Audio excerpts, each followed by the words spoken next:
Hey, we're no longer groups of individuals keeping the Torah in the diaspora. We've risen from the ashes to be a nation in our land. Go to the link on the screen to sign up for our newsletter, Israel National Torah, to receive Torah from a national perspective.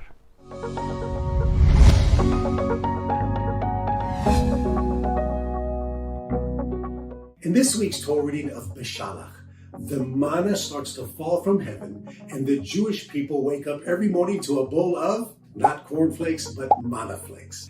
Until when did we partake of this holy delicacy?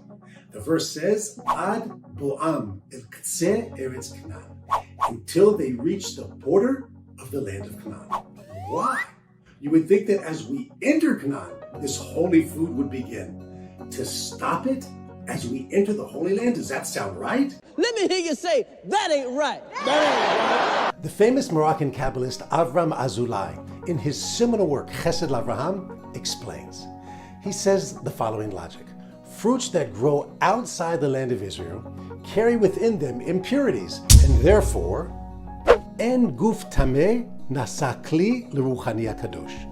The impure fruits outside of Israel can't be a vessel to contain the exalted spirituality of the manna. So as long as we were in the desert, God had to send his blessing in the miraculous way, through the manna. But once we entered Israel, the fruits of Israel themselves are holy vessels, and therefore, haruchaniyut hara'ui leman mitlabesh beperut hakdoshim. The spirituality of the manna is infused in the holy fruits of Israel.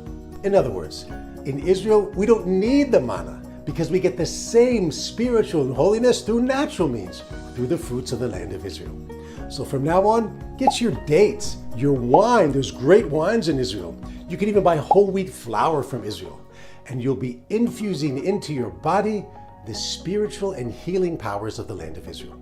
Below in the YouTube description text, I'm putting a list of wineries from the regions of Shomron and Binyamin, places that we need to patronize. Shabbat Shalom.